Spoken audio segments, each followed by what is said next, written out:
everyone, welcome back to another episode of But Why the Podcast, and today we are talking about a film franchise that has been around for 20 years now, pretty much, and has brought us some great things and some not so great things. We're talking about the X-Men films. As always, I'm Kate, I'm here with Adrian. Hey, how's it going? And Matt. Hello. And to kick this off, let's start with the good. What's your favorite X-Men film? I mean, that one's easy if we're going to count it Deadpool, and it's not even close. Or Deadpool 2, and it's still not even close. Okay, what's your favorite? So essentially, these are broken down into franchises within a franchise. So or Logan, and it's still not even close. What's your favorite X-Men proper film? What's your favorite Wolverine film? What's your favorite Deadpool film? The first Deadpool, X2, I guess, for X-Men, or does X-Men First Class count? That's a weird one. It's technically it's all they've made it one massive franchise, which is their fault. I probably have to say first, Days of Future Past is really good. I think Days of Future Past for like the X-Men insert title here thing, and then Logan for the Wolverine. Logan overall like is better than all of the movies put together. I don't even think it's very close, but yeah. So I'd have Deadpool 1, Days of Future Past, Logan. Honestly, it might be Days of Future Past, even though First Class is not bad. I'm gonna go with Days of Future Past. I guess technically Logan, because I mean, the other Wolverines are bad, and then I guess just Deadpool at this point, whichever one. I mean, either way, the last three movies outside of that we get when we'll get there in the timeline are by far superior than anything else we got. So, you both seem so pained. Well, one, I'm like it's with Adrian. It's just so convoluted. Yeah, so that's the fun thing we get to do about this episode. We're going to try to dissect and then probably say, no, this is not worth trying to dissect. No, but I remember I really like X2, but I haven't seen it in so long.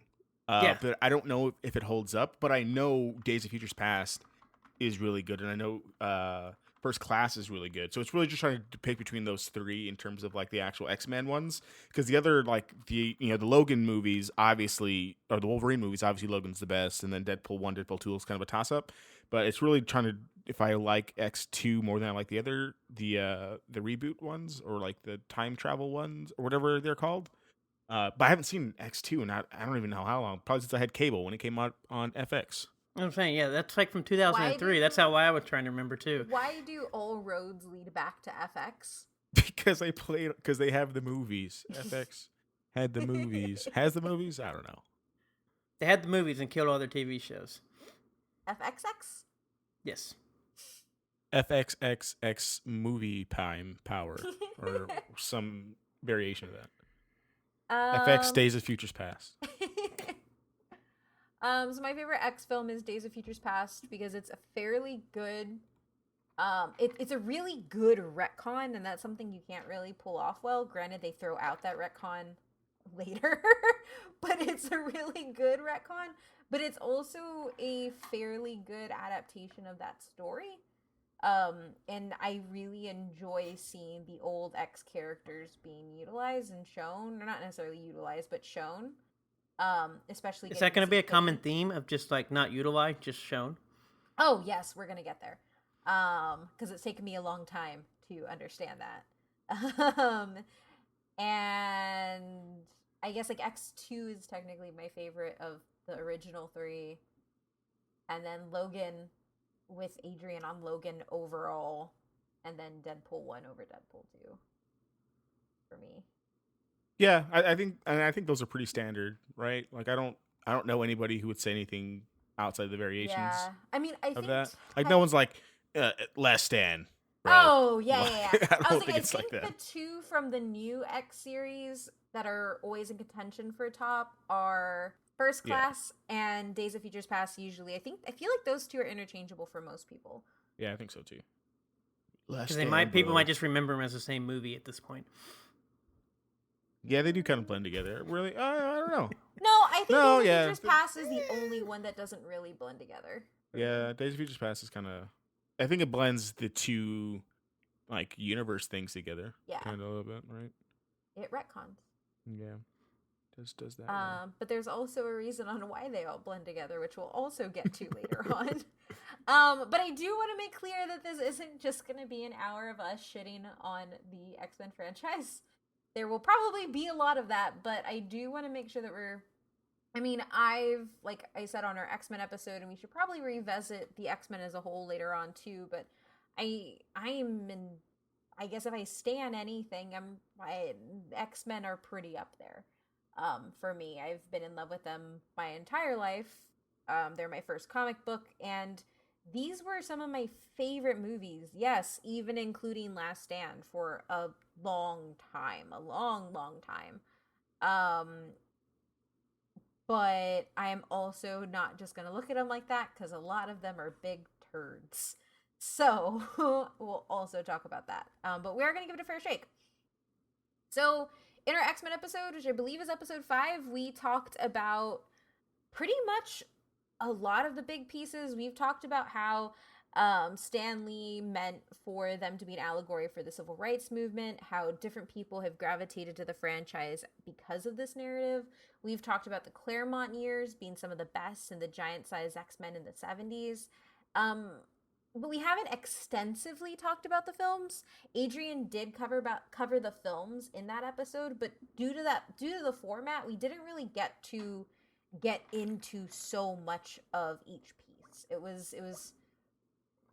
was a lot, but not necessarily like kind of honing in. So we felt like the X-Men franchise as a film series or a movie series, I don't even know if I can call them films, deserved to kind of get looked into a little bit.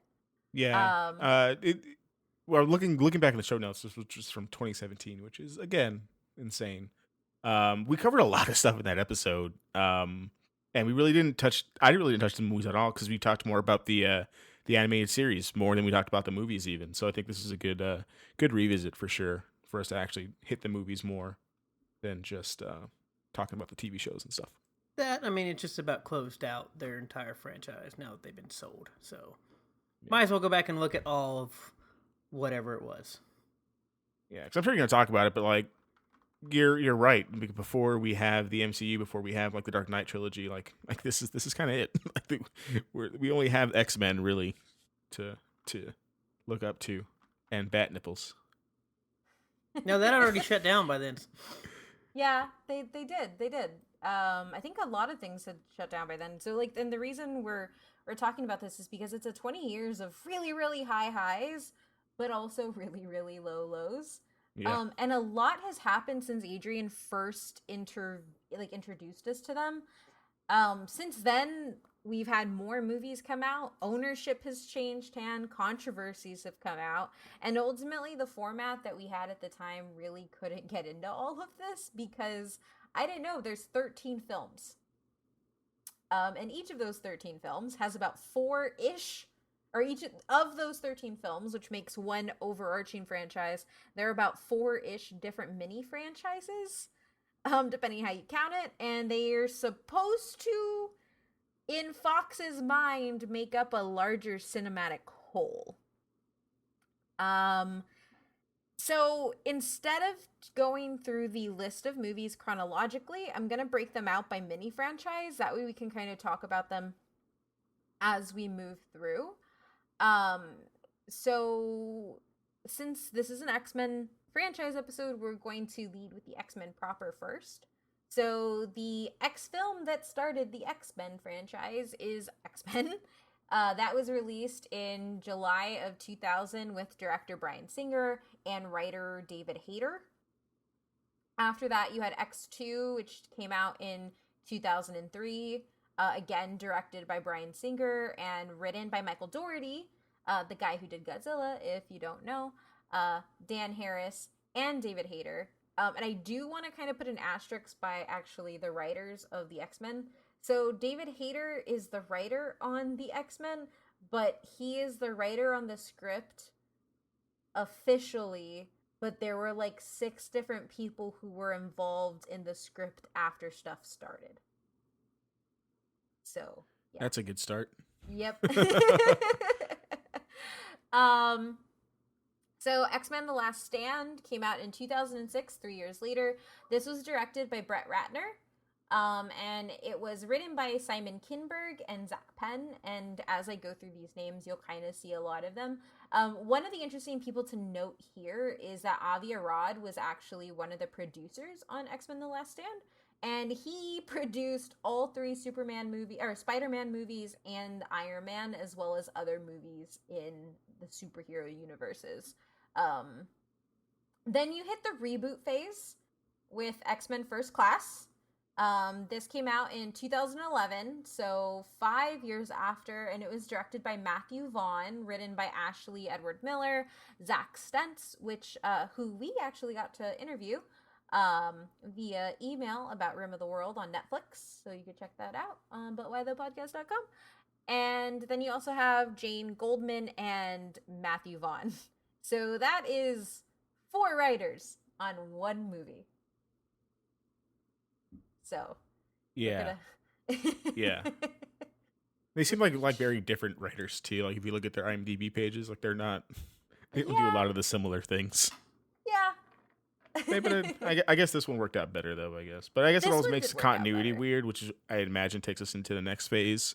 Exactly. So this is the reboot phase that lasts for 1 movie, because then you have the retcon phase that then says, oh no, this is all actually one giant phase, and this is all just the same franchise with X-Men Days of Futures Past, which, to give a little context, you essentially have our existing X-Men, the ones Halle Berry, Patrick Stewart, Kitty Pryde, phasing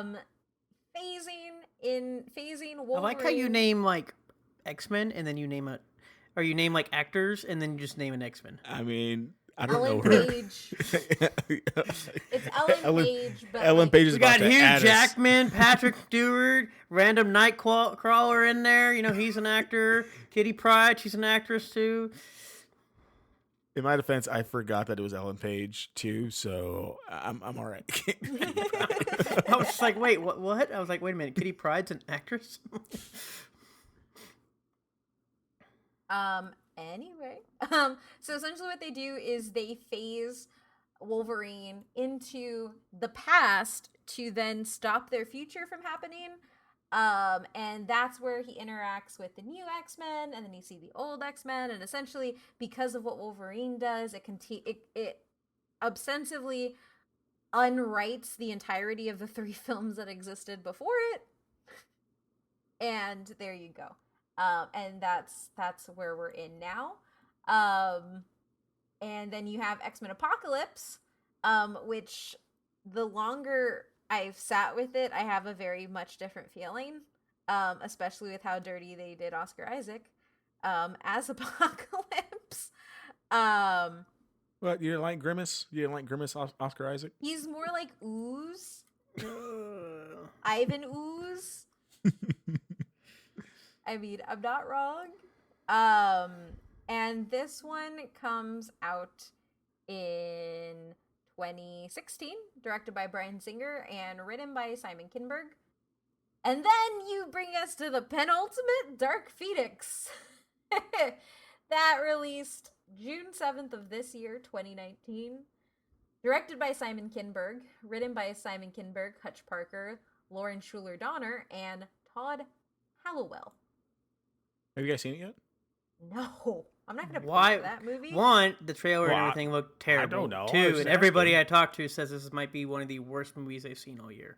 Yeah, it's pretty bad. I mean, I didn't have to do much to know this was going to be awful, just because you could watch a trailer and you're like, did they go to like Hobby Lobby and put some costumes together? Like, what is going on? It was bad. Yeah. So now that caps our X-Men, we're gonna go into pretty much the only X-Men. So has everyone seen all of these except Dark Phoenix? Yeah. Yeah, I've seen everything but Dark Phoenix. So I've not actually seen Apocalypse because by this time I gave up. So Yeah, I don't watched like it in the theater by myself. I remember you wanted me. You tried to get me, and I was like, at this point, I just can't do it. It's too confusing. It hurts my head. I'm done. So I still like it for the things that I liked it for originally, But I've now realized that is a horrible way to make a movie. Like, I just really liked all the people that I knew because I have years and years of comic reading in my brain. But it was the comic reading in my brain putting the story there and not the actual movie. Well, don't worry, that's about all we do these days anyways, and it seems to work out fine, so... But... It didn't work out there. It worked out for a time for you. Yeah. You were And I excited remember, when like, you first saw it. I remember people I being was. like pissed off about it too. Like, I think the thing that sticks in my head the most about that movie is like when Apocalypse like force chokes somebody or something like that, and people got mad about that. And I was like, "What, this dude?" You mean the Salon was- article? Yeah, it was because it was on... He wasn't force choking, he was actually choking Mystique on a billboard, which I thought it was stupid that he got mad about A that. billboard. I thought it was just because he did it in the movie. I was like, "This No, dude who's it like the was on strongest a was- billboard. It was it a was on- giant-ass billboard of That's crazy. Jennifer Lawrence getting choked out.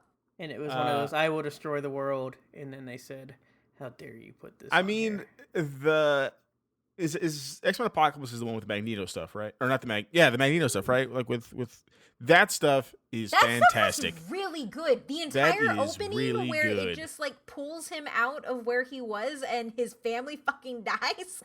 Yeah, like that stuff was good, and that should have just been the entire movie. But anything other than that was just not my favorite things in this this whole franchise thing.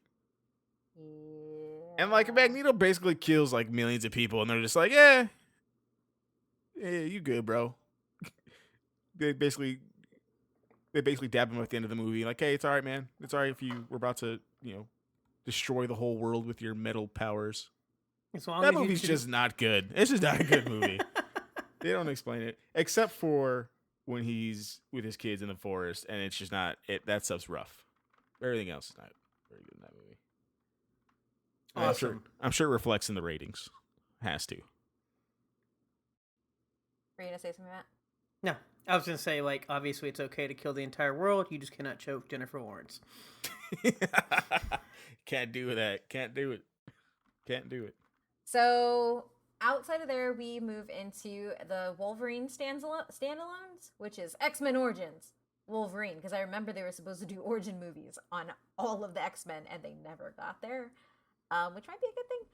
And this one came out in 2009. It was, here's a familiar name, David Benoff, from Game of Thrones, and Skip Woods.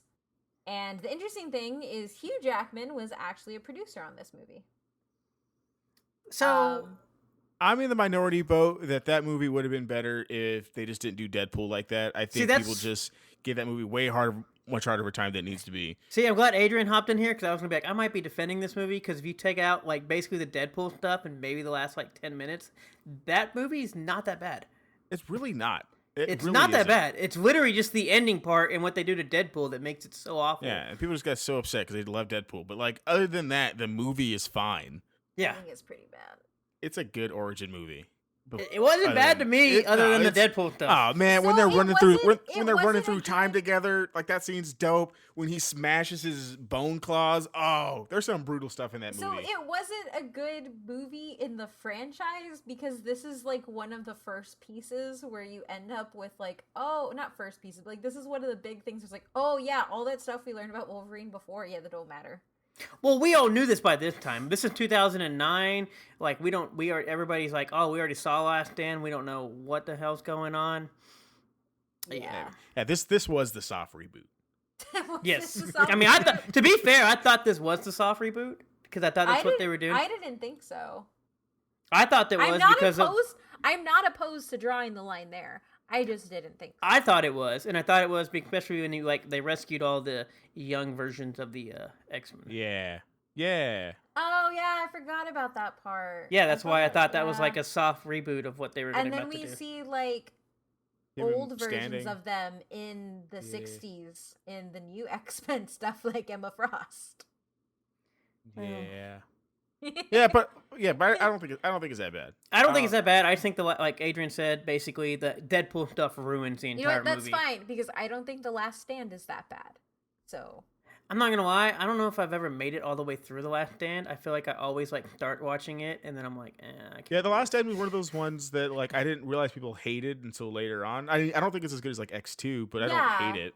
Yeah, it's not a great movie, but it's not terrible.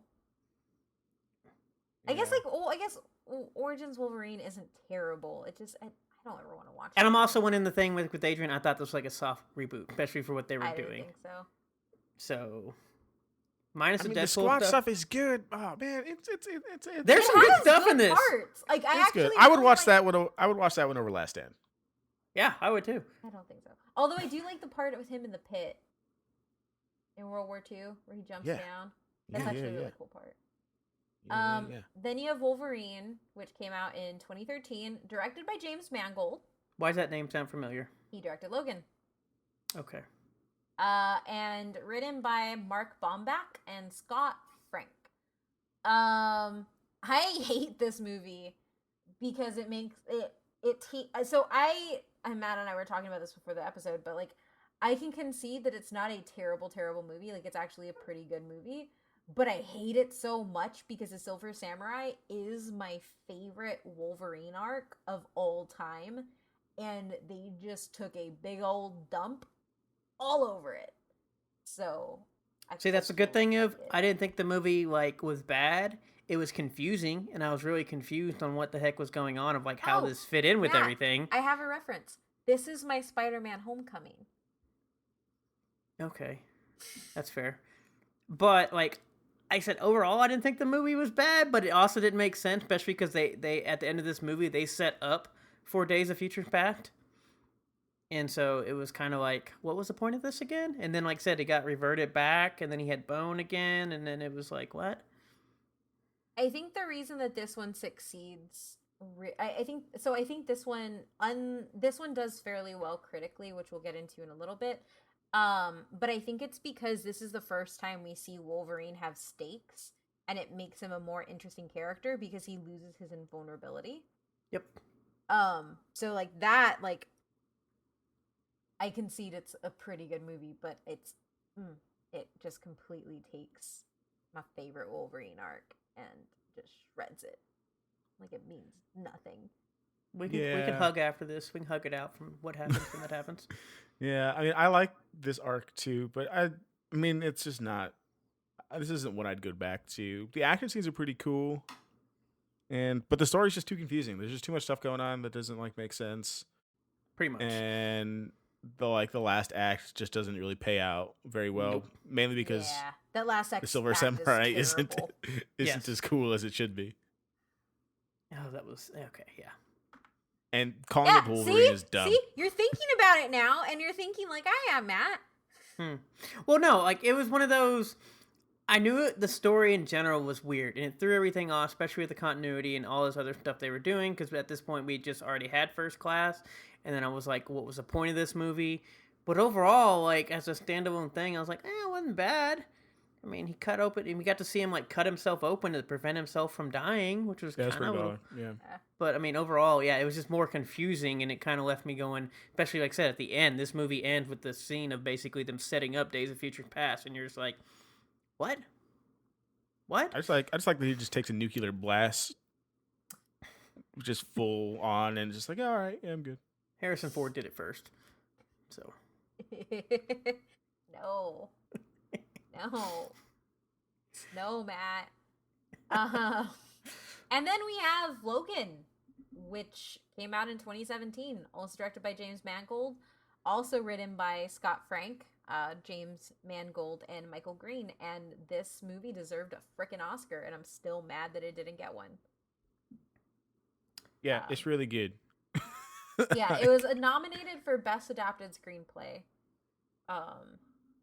What did it end up losing out to again? I don't remember. I don't know. I'll look it up. That way you can just keep going. Because you really need anything like Logan's really good. Yeah. Like if you don't like Logan, send what location and come to Austin and we can talk about it. It's funny. I've actually met a lot of people that are like, I don't really think this movie's that good, and I'm like, why? I was like, for all the other movies that we get, like that make no sense, and I think it's because this one, So I have a theory that I think people hate this one or don't like this one because it actually makes you feel things that other superhero movies don't make you feel. Like this movie crushes you and there isn't a happy ending.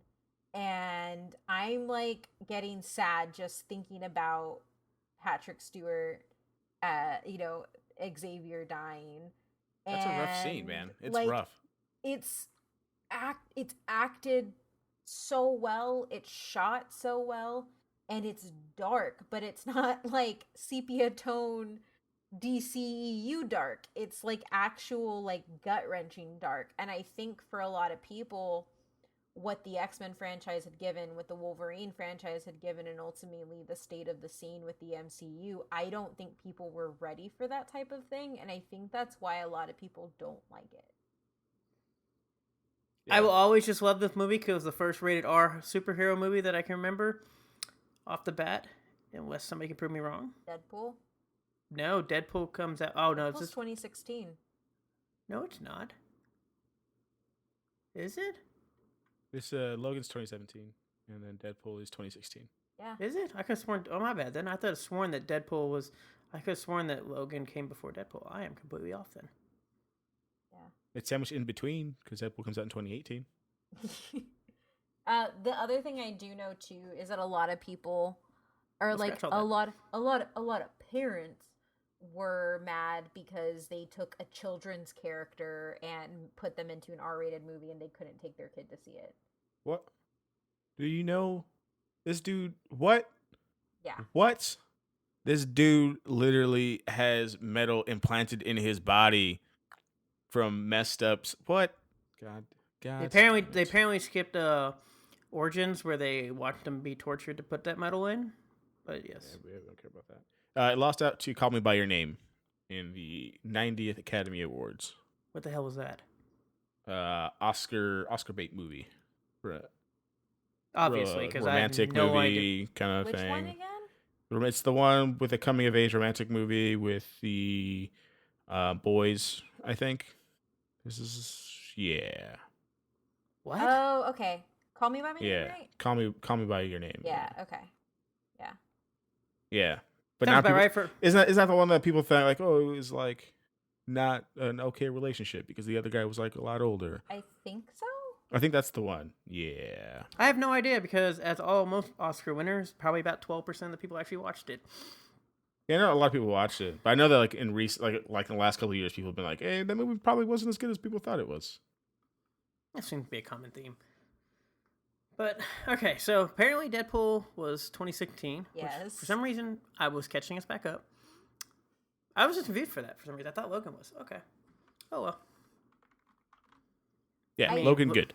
I mean, Logan metal claw through somebody's face is great to watch. I also think that like Logan's R rating is different than Deadpool's R rating. Oh, for sure. Yeah, baby dicks and claws through face and Daphne King literally ripping a dude's head off are not the same. I mean, Deadpool had a lot of bloody moments too, but it definitely had a lot of the other stuff. Yeah.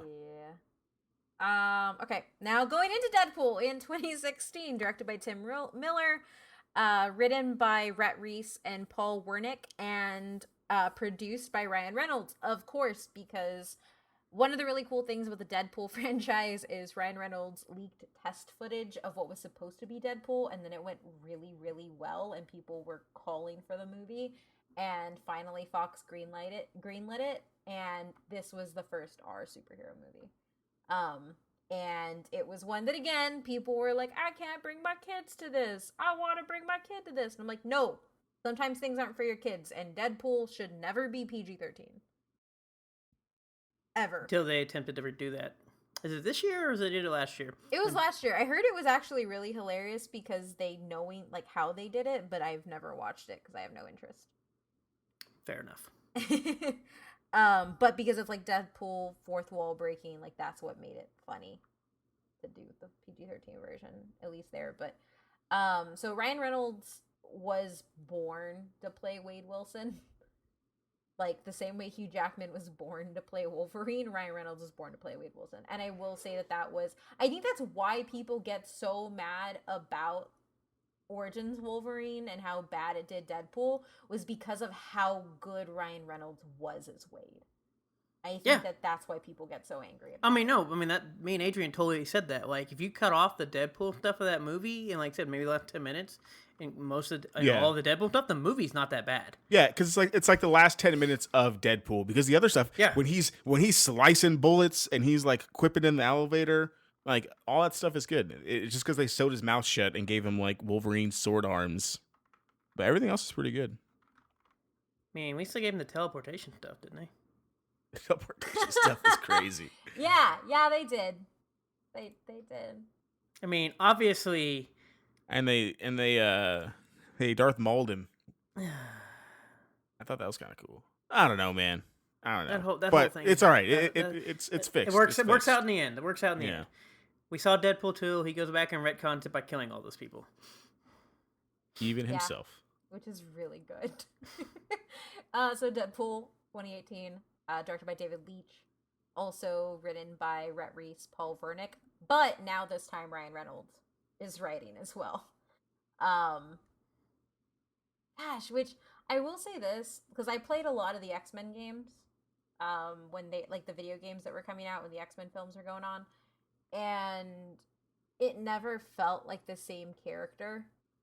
But when I played, it's weird because the Deadpool video game came out before the Deadpool movies, but when I played the Deadpool video game, and then when I went in to watch the first Deadpool movie, like it was spot on that character. Like there was no deviation for me, which I think is really good, and I think that's something that is hard to pull off sometimes, because he didn't have to grow into being Deadpool. He just kind of was.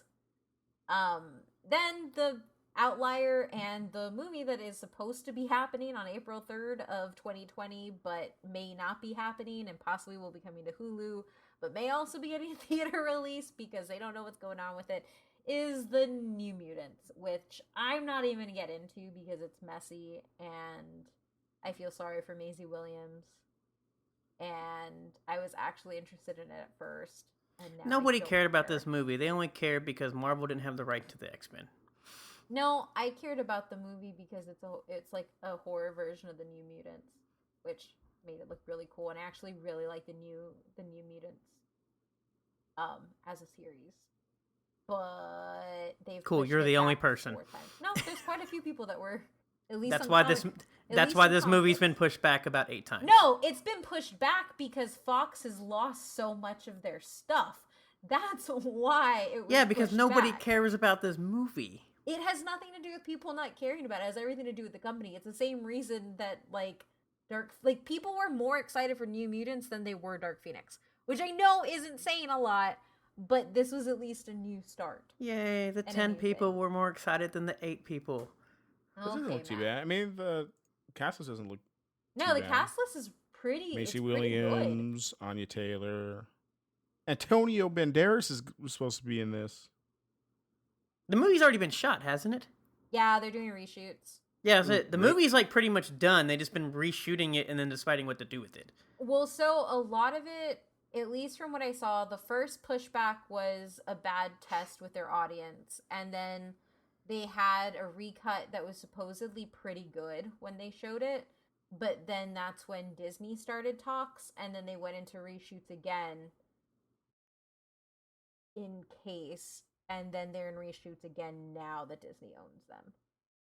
So, yeah. This is just a development hell movie. So, like, the only consistent piece between all of the X-Men movies, regardless of mini franchise, is Lauren Schuler Donner. She has served as producer in all 13 films.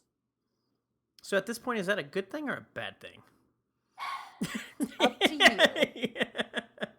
It is up to you. But she's the only constant name. There are a lot of ones that kind of interchange and come back and leave and come back and leave. But she's the one that is there consistently. And if you look through like the actual names of people involved, The X-Men franchise as a whole has reused a lot of the same talent so far as director and writing.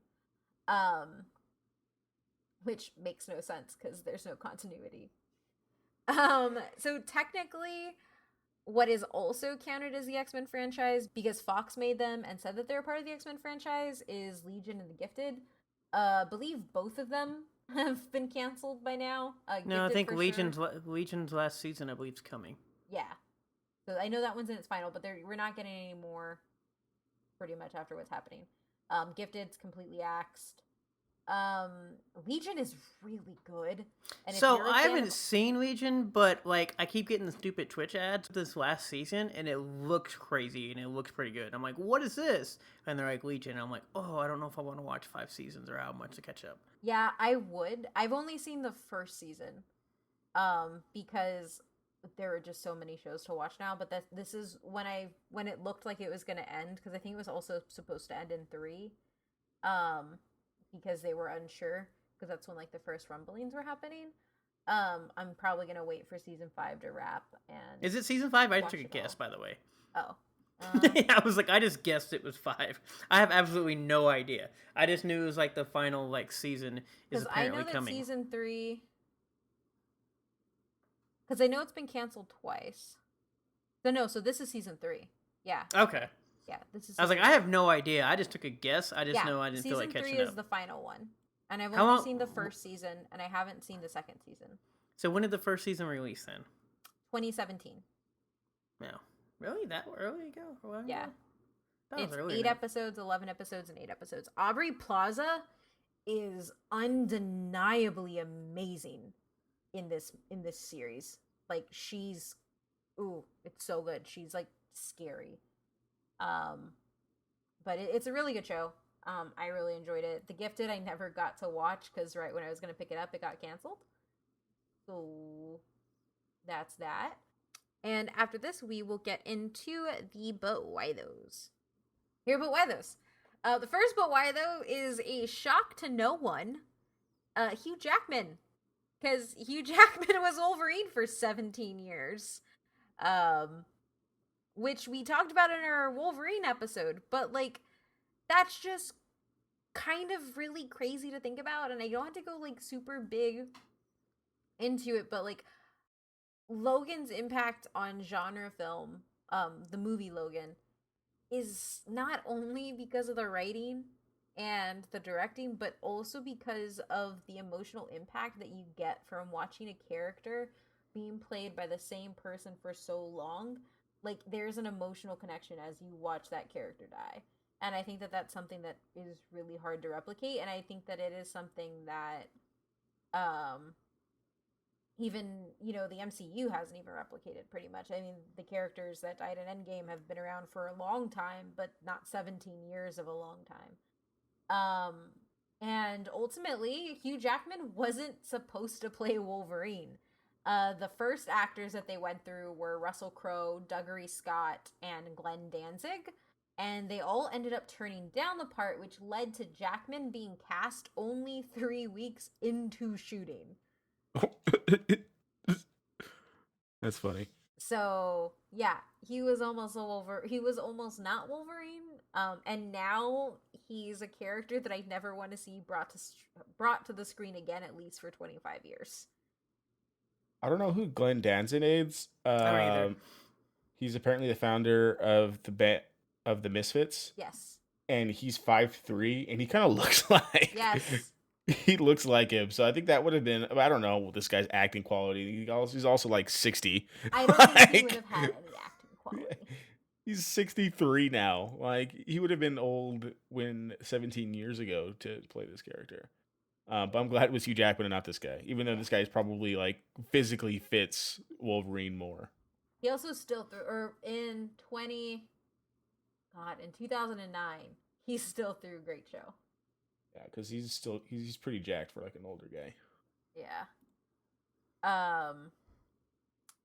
Yeah. Russell Crowe, no thank you. No. I don't need that in my life. No thank you. Well, this is also peak Russell Crowe. Remember this. This isn't Russell Crowe that was in The Mummy that you're like, oh my gosh, he ate other Russell Crowe. But this is like Gladiator. This is Gladiator Russell Crowe. This is true. This would have been Gladiator Russell Crowe. Since Gladiator come out in 2000, so yeah, that follows.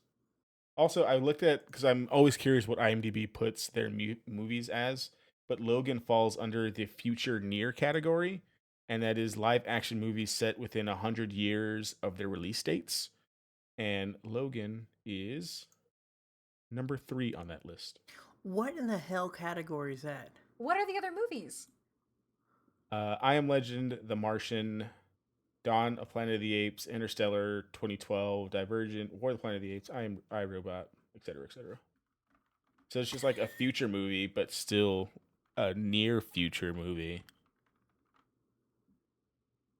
So what would Back to the Future be considered as, since we're now like hit that point of this movie? Back to the Future 2 is 16 on this list. Oh, so it is on that list. Okay. It is on the list, yeah. Just in case you were wondering what a weird category this one falls into. If you adjust for inflation, it's number 6, I Am Legends number 1, Back to the Future number 2, Total Recall number 3, The Martian, Dawn of Planet of the Apes, and then Logan. Is that the first Total Recall or the remake Total Recall? That is the 90s Total Recall. Okay. Which is where that category that falls into. And it also falls into this weird category of Venom v. Logan v. Halloween. What? I don't know what this is. I'm going to put it in our chat here and in our show notes so people can see. But I don't understand why this is a thing. And I don't understand this algorithm for Box Office Mojo. Does it make any sense to me? Why? They didn't even come out in... So the last two at least came out in the same year, same month. This is great. They're not the same rating. I don't know why they're not the same length. These are great. Look at that. It says Showdown. They're the genre and franchises Showdown. Yeah, I mean, it also has, like, it's also in the rated R comic adaptation Showdown, which makes sense, but this Venom v. Logan v. Halloween makes Well, which is funny because, like I said, it goes, like, you have brand Marvel Comics, Venom and Logan, genre comic book adaptation, IMAX feature, genre superhero, and then Showdown, Venom v. Logan v. Halloween. 1, 2, and 3.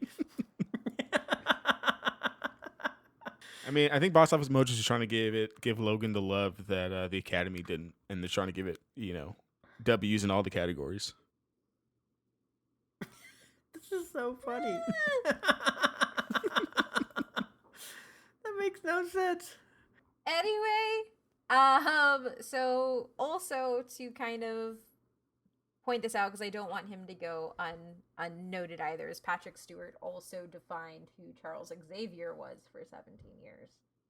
But what about the other guy? James McAvoy kills it. I don't care. No. What? No, Patrick Stewart is Charles Xavier. That's it. James McAvoy can go away.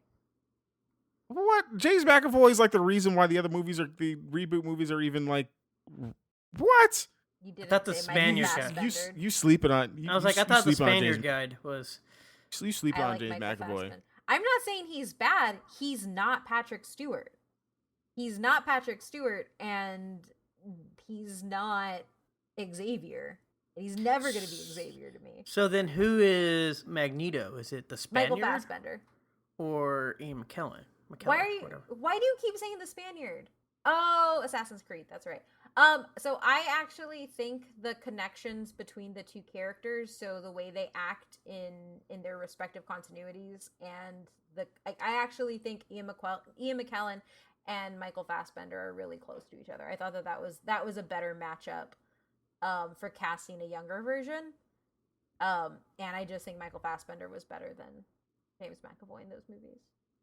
I mean, that's fine. I like the Spaniard better than the other guy that I always think is some other guy. We are also like the only 2 of like the 100 people that ever saw Assassin's Creed the movie. So he will always be the Spaniard to me. I don't know why, but it's a lot easier to say the Spaniard than his actual name. Michael Fassbender? Michael Fassbender? Yep. It's not that hard. Or one of his any other roles? I'm sure he's a Spaniard in some other roles. No! Yeah, no, I don't hate James McAvoy. He just doesn't You just told him to go away. Yeah. Is he the guy that plays in Split, or is that the other guy? Yeah, he's really good in Split. He's really good in Split. I think it's really just hard to. I think his job was harder than Michael Fassbender's job because he has to follow up Patrick freaking Stewart, and Michael Fassbender has to follow up Ian freaking McKellen. Like, I think it's hard to be Patrick Stewart, man. Patrick Stewart, he's a beautiful soul. So is Ian McKellen in the movie. I'm saying he's just a beautiful soul. I don't know. I just think it's harder to. I think Patrick Stewart's a better actor than Patrick Stewart is also a dick in the X-Men movies too. Isn't that what he's supposed to be? Yes, and so is Ian McKellen, but they're on different sides of it. Ian McKellen kills a lot of people in those movies, but he didn't choke Jennifer Lawrence. This is true. That was Oscar Isaac, that bastard. But that's what he's supposed to do. Was it really even Oscar Isaac? I forget that that's Oscar Isaac sometimes because it's so bad. But no, Ian McKellen was an amazing Magneto, and so was Michael Fassbender. They're both extremely good Magnetos, but Magneto also has this really big character arc that I actually think is the only thing from the new X-Men movies to the old X-Men movies that actually translate. So where does Kevin Bacon fall in all this? Oh my god. But what about Jennifer Lawrence? No. Rebecca Romaine, all the way. Other but why, though, is the movies have grossed $2.4 billion at the box office together, 2.8 when adjusted for inflation, which was a lot at one point, but now a Marvel movie pulls that in by just existing. So yeah, it's also tough when you do it in 12 movies. Yeah. That's a lot of movies to pull $2 billion, even dating back to 2000. Yeah.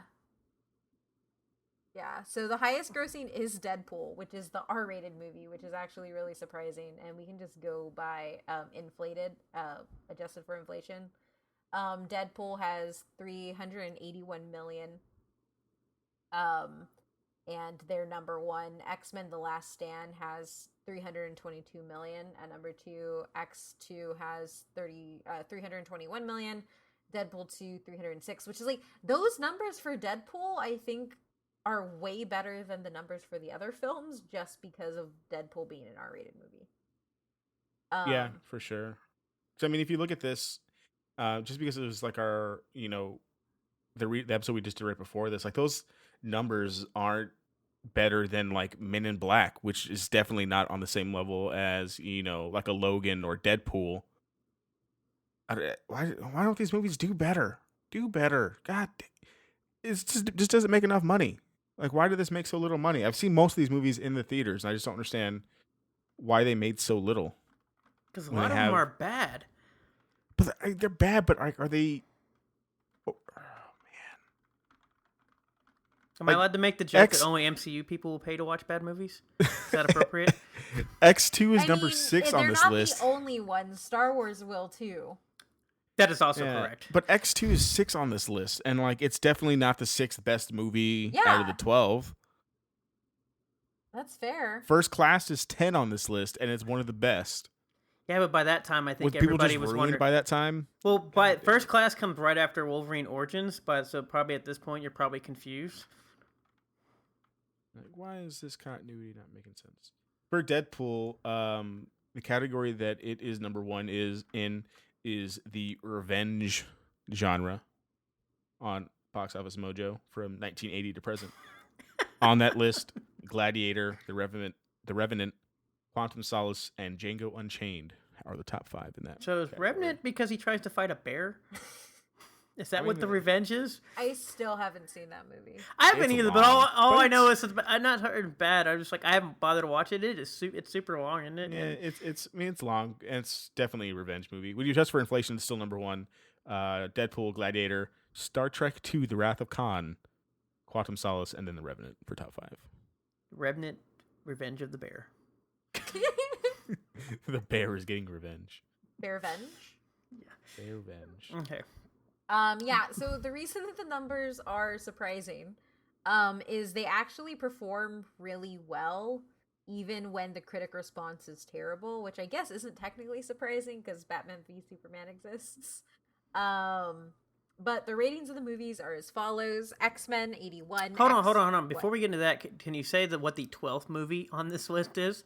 Oh yeah, so Dark Phoenix opened up to $33 million in 3,500 plus theaters, and it is currently sitting at 52 million.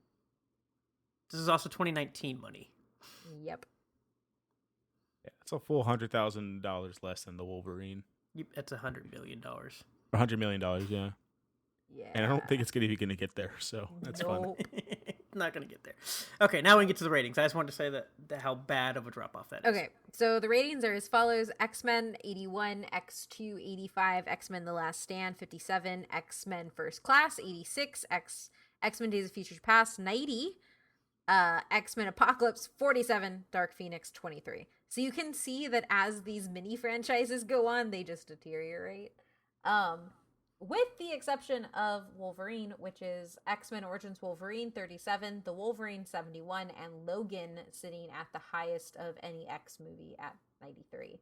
And then you have Deadpool, which is at an 83, and Deadpool 2 to 51, which I don't think Deadpool 2 deserves a 51 at all. So I'm confused because I'm sure our listeners quite help. When we recorded Deadpool 2 review, this movie was at an 82 or an 83. I don't understand how, like, less than a year later, it somehow dropped 30 points. Because we recorded it almost about a full 2 weeks after the movie released, I thought. Like, that's a lot of reviews to come in to tank that movie. Because the joke of that thing was it was higher than Infinity War at the time. Yeah, I think that it just does a lot of, like, the same things. And I said it in our review, like, I just don't think it just did anything substantially different to make it better. And people don't like stuff done over again. I think...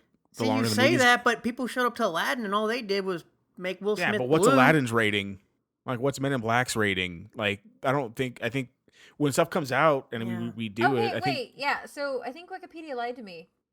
Yeah, Deadpool is an 83. Deadpool 2 is an 83. Okay, because I was like... because like, I know that people say it was kind of a lot of the same thing, but I definitely think it was 51% bad. Yeah, that's why I didn't understand. Because like we did a review like 2 weeks. I want to know why Wikipedia had that. And then the first Deadpool's an 84.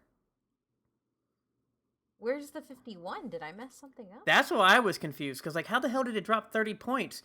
Like, we did it after all the main reviews came out. All of the numbers are wrong. That was a lot of reviews to tank that movie 30 points in less than a year. It opened up to like 200 reviews, 83. All of a sudden, 51. Stay-at-home moms do not like the Deadpool. Oh, okay. So I guess I did just transpose a number. That's me. Okay. Weird. I was confused on that too, because I was like, we actually did a review for that movie. Yeah, never mind. So I do agree with Adrian that Deadpool 2 itself did not actually do anything completely different. I still enjoyed it. I understand it taking the hit, but I think an 83, much as I did enjoy it for that year, probably about okay. Yeah, I think 83 is fine. I think Deadpool needs to be a little bit higher, I think Deadpool is a pretty, like, good movie, good rated R action flick with a good story. I think it needs to be a little bit higher than 83, I think. Compared to, like, all these other ones here, like, Deadpool it's better 2, than just X2 for sure. Alone. That little kid alone in Deadpool 2 just drops it down. But... which we talked about on the episode of how much we hated that little kid. But no, Deadpool 1 I could see going higher. Looking at these lists, they seem about what I would expect, to be honest. After watching the movie. I mean, Origins I might bump a little higher, but I think the Deadpool part is so bad. And it kind of screws up all the continuity that they actually kind of had. Yeah, X-Men Last Stand a little weird for me because it's like number 2 on the list for all of these, but it has one of the worst ratings, which I think is kind of crazy. But I think it kind of sticks to the fact that I didn't think it was 57% bad. I definitely don't think it's one of the best in the franchise, but I think it's one of those the third movie usually can try to, most of the time, depending on what you do with your franchise, will make a lot of movie just because, especially it's like Last Stand, we're gonna close this out. Yeah. And so I think it's at this point, listening to people, a lot of people that did go see Dark Phoenix was literally just because, like, I've been here this long, I might as well go. I gotta watch this. Yeah, like, we're just doing this because, like, I already made it through the other ones. This is the last rodeo. I do also want to point out if, like, money has become a really bad meter for judging, because Batman versus Superman, which was hyped up because it is Batman fighting Superman, has a 27 on Rotten Tomatoes, which is deserved. But it's like the highest grossing movie in the DCEU. See, the problem is you all are using the wrong example. The best example is Jurassic World 2, which made $1.3 billion. And that movie is like a 33 right now. That movie made... is awful. But it made almost as much as this entire franchise. Trust me, that's why when people keep trying to tell me, oh, it made a lot of movie, I'm like, Jurassic World 2 made $1.3 billion. Trust me, your movie can suck, and it can still make bank. So you're saying is Jurassic World 3 is going to make $2 billion. Well, to be fair, both the two Jurassic Park or two Jurassic World movies have both made over $1 billion. Jurassic Park in general, like we did on our episode thing, for the money makes a ton of money. It is like one of the highest. What you're saying is that they need to put dinosaurs in the X-Men universe in the new reboot. I bet you. I'm telling you, Jurassic World 3 to close that franchise out for what their plans are. It probably will make another $1 billion. Probably will. People love it definitely will dinosaurs. make another $1 billion. I think. Yeah. Yeah. No, I know we use a lot of different movies for stuff, but Jurassic World to me too has been the best example of like that movie made $1.3 billion. That is a lot of money for a movie. But at least there was awful. dinosaurs in that movie. Like Batman v Superman isn't even Batman v Superman. But they find Martha. God damn it. Give me any movie in this franchise over Batman v Superman. Yeah. I'll go watch X-Men Apocalypse again over that. So the next piece is just to kind of touch on the controversies. Bryan Singer is a shitty human. We're just going to leave it at that. We're not going to go into deep detail, but he is a terrible human. And one of the reasons that a lot of people have kind of been frustrated with X-Men as a franchise, I know it's something that I've kind of, like, as much as I love it, it is something that kind of bothered me, is for a franchise that has a lot of characters of color, and because of their content has always been focused towards civil rights and justice and civil liberties and, like, exploring those harder questions and those harder issues. The films have lacked in that area severely, and even when they've had ability to, or like a setting to talk about it, like in X-Men First Class with Darwin and moving into an area where he's like literally the only black dude, they don't do anything with it, and that's they kill him. Don't the bring that most up. weirdest death of I didn't understand was like what the hell happened. Don't bring that up. It's awful. It is terrible. That is one of the worst deaths I've ever seen on screen, and it pisses me off. It makes me so bad. So bad. Which one? Did I block this down in my head? Darwin. He essentially becomes lead and dies to survive a nuclear. It's bad. It's so freaking stupid. It's bad. But yeah, so that's been a big oversight, and I think for a lot of X-Men fans, it's been a big oversight because if you look at a lot of the storylines in the X-Men Evolution animated series, the X-Men the animated series, they deal with these things and they deal with it head on, especially X-Men Evolution and the comics unashamedly so. So that's been one of the biggest issues with essentially kind of seeing them as neutering the X-Men storylines, right? Like taking these really intense things and dialing it down to 2 or 0. And then the other one is just that the continuity is bonkers, and it makes it really hard for some movies to be good, like we've talked about in this entire thing. But I haven't seen Apocalypse because I quit the thing and I couldn't do it. I was like, I tried. I was like, okay, none of this makes sense. I don't like the splitting. I'm done. Yeah. You hurt my head. I'm done. Yeah. I was a little younger at the time when some of these movies came out, so I was like, I can roll with this even though it hurts my head. And I was like, yay, Wolverine. And then I'm like, this sucks. Yeah, I think if you're listening to this and you're like, well, one, like if you listen to episode 5 and you heard all like the stuff Kate said about like the comics being really big in the civil rights and justice aspect, and you're like, man, I wish the movies would do that. Go find X-Men Evolution somewhere. So sadly, and go watch that one. So sadly, isn't Deadpool 2 almost the only one that kind of actually takes a chance Yeah, at any of this? it is. It really is, It is. Ryan Reynolds leading the ways for some odd reason. Yeah, no, it really is, and that's been one of the frustrating things. is like the first gay character in Marvel's an X-Men. Yeah. Like there are the first female black character in Marvel is an X-Men. Like it, yeah, it's a disservice to what the stories it bring, and especially for people who came into this because they felt like outsiders and stuff like that, like I did when I was little, which you can go back and listen to that conversation. But it's something that has kind of like struck people really wrong. That being said, I still do enjoy the movies, which I do want to end on like a positive note, in that like the X-Men franchise is something that really paved the way for what Marvel has today. It's the first franchise that attempted to do something larger than itself. The number of moving characters and moving parts, and this doesn't mean that it executed it well, but it was the first. Spider-Man wasn't around at this time, right? Like, and then you have all these unconnected Batman movies and Superman movie. Like, this is the first time you start to get any sense of a universe being built out. And I mean, if anything, they showed Marvel what not to do. yes, they did. They totally did. And the other piece too is it's actually casted to perfection, at least in the first 3 movies.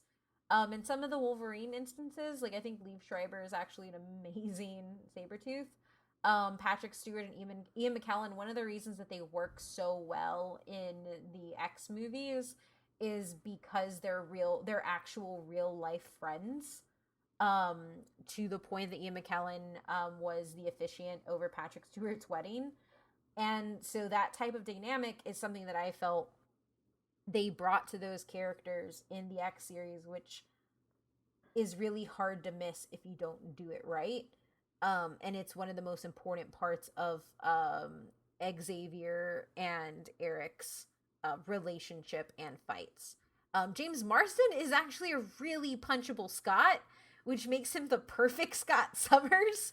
Dude, I hated his character, like, in the comics. I hated his character in the TV show, and I hated his character in the movie. So, like, you're totally right. He nails it. Yep, everybody hates Scott Summers. It's okay. Yeah. And he's perfect. Like, James Marsden is a perfect character. He's, like, too perfect as a human face, which makes him a perfect... Yeah, it's a lot. Punch him right in your perfect teeth. Famke Janssen as Jean is actually really good.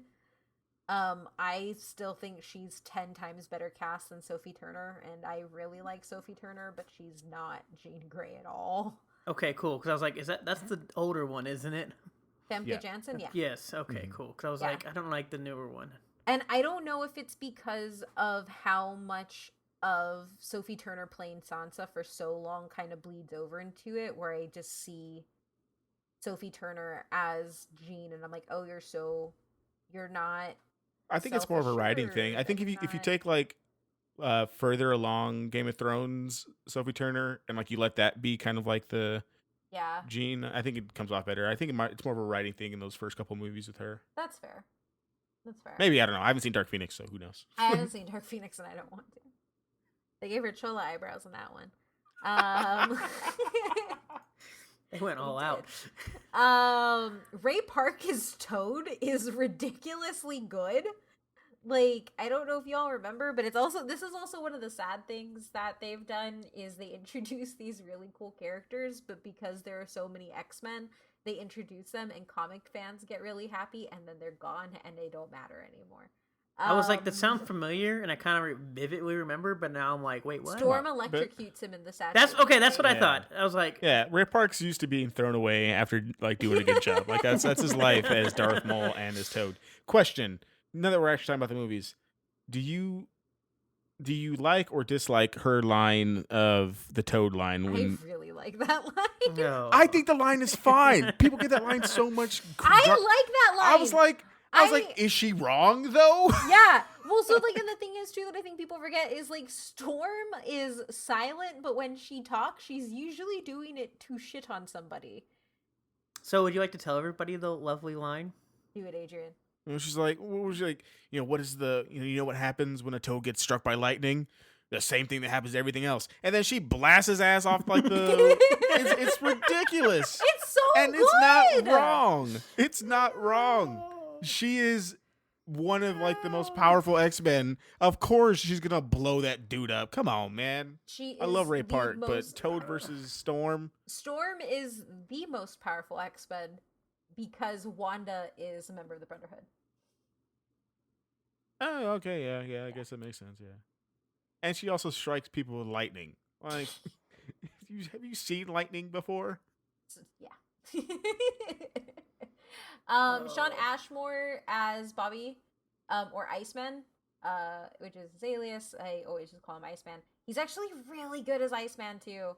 I'm still sad I didn't get a Gambit and that I don't have Anna Paquin on here because she's a terrible rogue and she's probably the only casting that I hate in this first series. I was gonna say, like, she's definitely. I'm glad she's not on like anywhere here because she's definitely not the rogue I grew up with. Rogue is my favorite Rogue and Storm are my favorite X-Men, and no. And then Hugh Jackman, which you already talked about, and Rebecca Romaine, who's Rebecca Romaine Stamos at the time, is an amazing Mystique. She's so good. Which I think is why I've never really liked Jennifer Lawrence in the role. Like, I actually really like Jennifer Lawrence as an actress, but Rebecca Romaine just did Mystique so much better. And her coloring is consistent as Mystique. Yeah, her hair is also consistent in the thing. And she's actually Mystique in the other movies. Yeah, she's actually blue 90% of the time in the other movies. Yeah. That character's so bad. It's terrible. So when you come to the new movies, they kind of fall off, with the exception of the extras in Age of Apocalypse.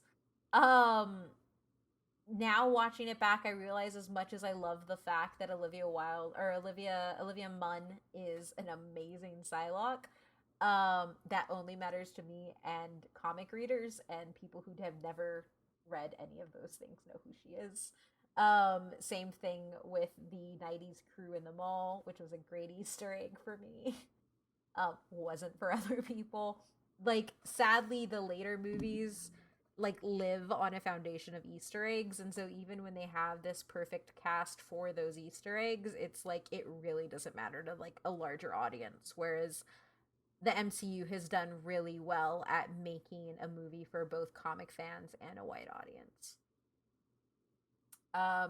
Sadly, we're remembered of all the things that we didn't get from the X-Men a lot of the times. Like, when you look at people write retrospectives on the movies or look back on the franchise, I've already mentioned, like, the issues of dealing with different types of bigotry, LGBTQ sentiment, all those types of things.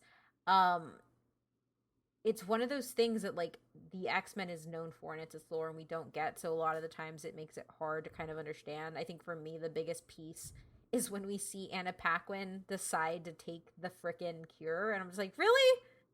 Really? You're doing this? Why are you doing this? And on top of that, like, you don't get to see the push and pull between the Brotherhood and the X-Men, because that's one of the biggest dynamics. Is the Brotherhood of Mutants, which are run by Magneto, are the people who have been so dejected and broken down by society that they go that way, and they go with Magneto. And one of the really great dynamics in X-Men series is watching an X-Men walk that line and be pushed towards the Brotherhood, and we don't get that here either. And outside of Wolverine, we've just seen the same characters used over and over again without having any growth, which is something that's really sad. I mean, Dark Phoenix is happening again. And Wolverine wasn't everything and everywhere. Like, Wolverine was the staple of the universe, and at least they ended him correctly, even though the majority of X-Men movies are just Wolverine movies. Not wrong. But we know what they did. They set the tone for the world that we live in now, that is filled with superheroes, and they set the road for the MCU. So that's kind of how. That's all I have to say. That's it. We made it an hour. No, I Final mean, I know. thoughts? Well, I was gonna say, I know you thought about like, why should we do this, and I don't really understand, and like, we don't like a lot of these movies, and a lot of people don't. But I mean, I guess to me, like you said, like this was the first thing they did. They tried this out.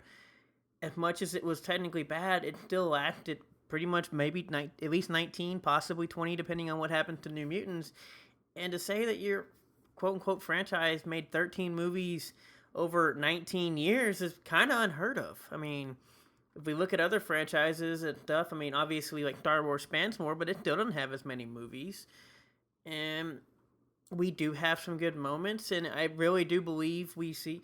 Not saying they necessarily took it, but to set the road for the MCU, like the MCU takes off 8 years after the first X-Men movie. I don't know if people realize that, but it's literally was 8 years after. So we already had about 3 or 4 movies, and then I just think there was a lot you could learn from it. I mean, Marvel didn't even have a lot of the properties that a lot of the characters that they're even using in the MCU right now at this point when they started. And there's no Spider-Man, and whether it turned out good or, I mean, it ends up obviously we haven't seen Dark Phoenix, even though I've seen enough of the trailers these days and had enough review stuff, so like it doesn't look good. It never looked good, and for everything we talked about, it wasn't good. But it does a lot, and it brings something, even if it goes out like with just a wimp. Like they tried something new, and we've talked about this with other things, Kate. Sometimes people have to be pioneers in some ways, and the sad part about being a pioneer is usually you're the one that fails, but you end up paving, or depending on what we do, like we used Oregon Trail, you're the one that dies, for other people to do it correctly and to do it more efficiently. And I really feel this franchise, for what it did, as much as it was a letdown, really paved the way for a lot of the stuff we have today. That was such like an Alex level monologue. Yeah, I don't have anything to say. That was a dope monologue, buddy. Are you Magneto?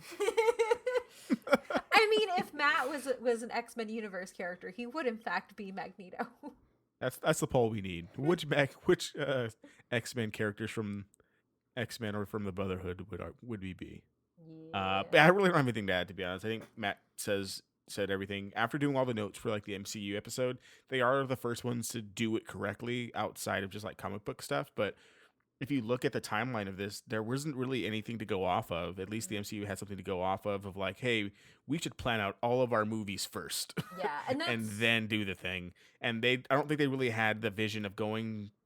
I really think they just seemed like they were going to, all right, 3 movies and done. Because that's kind of the standard.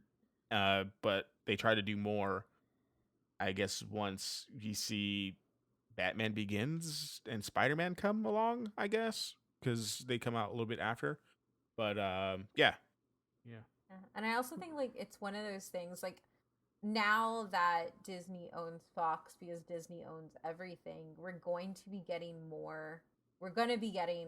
a reboot. We're going to be getting X-Men stories. We don't know how, we don't know when. At D23, which is Disney's Expo, they're supposed to be debuting the future of the MCU. I don't know if that includes shows. My theory, this is just a theory, I'm not spoiling anything, because I obviously haven't seen it, is WandaVision, in my head, is going to be like the reverse of House of M. So if you don't know what House of M is, Wanda and Vision have a relationship, they have children. How does that happen? Because he's a robot. She makes them from reality, which is why Wanda's also the strongest mutant in existence. And then when Vision dies, she realizes that her kids are fake, and she unmakes everything, and she says, let there be no mutants, and there are no mutants at all. And so I'm thinking a reverse is going to happen, where she's going to make mutants because she's so alone. I think they just screwed up the timeline with all the time travel crap that essentially that's what we're getting. Shush. But I will say this, obviously, because we talked, I mean, even if we're talking about bringing up thing, like, this is also, like, it's easy to do, like, the trilogies and stuff that we brought up, like Spider-Man and, like, The Dark Knight. It's easy to do with one character. They did it with, like, 8. Or, like, 6. And so, obviously, it was mainly focused on Wolverine for the most part. But, like, they do bring back a lot of people for most of these. And start adding new people. Yeah, they're ensemble movies. Correct. Yeah. And I mean, and as much as like we don't, I mean, I don't care if Disney takes over everything. I think one of the reasons like these movies don't do so well is because they feel like they just made the movie to make the movies because they don't want to lose rights and stuff. But now that like everything's under one roof, I don't see. I mean, we could get a continuity that makes actual sense with kind of everything there, and I don't have to like look at Quicksilver but not call him Quicksilver because of rights and things because now we have everything under the roof. It needs to happen like forever from now. I don't as much as like the whole WandaVision stuff would be cool. I think we need to put some space in between Dark Phoenix and the next reboot. I don't think it'll happen because Disney likes their money, but give it like 5 or 6 years before we even talk about putting X-Men in our MCUs. Yeah, and that's the thing. Like, I don't want to see them in the MCU so much as I want to see them in like TV shows. Or TV shows would be super I want good to see yeah. them in animated form, like actually like, new anime. Like, I just want Marvel to use their properties and give me DC level animation. Yeah, and I think that makes a lot of sense because like all of these issues that we're talking about, it's hard to do that in just one movie while also talking about mutants, while also talking about backstory and things. So if it was all in like a TV show, I think that makes a lot more sense. Definitely. But yeah, that's all I have. Is that all you guys have? Yeah, apparently I said my monologue and then we kept talking, but yes, I'm done. I'm sorry we didn't just let your mic drop. Yes. Okay. Oh man, we gotta talk about Disney, bro. Come on. As always, you can find us at ButWhyThough on all of our social medias. We are most active on Twitter, so hit us up there. On top of that, if you want to support us a little bit more, head on over to our Patreon, patreon.com/ButWhyThoughPC, where you get exclusive episodes that we record just for you guys, as well as stuff that we cut from the episode. Cut from the episodes. And you can find me on Twitter at OmaMythRandier. Adrian? Yeah, you can find me on Twitter at Superruiz93, SUPERRUIZ 93. I'm going to end in space instead of on a train. Oh, God.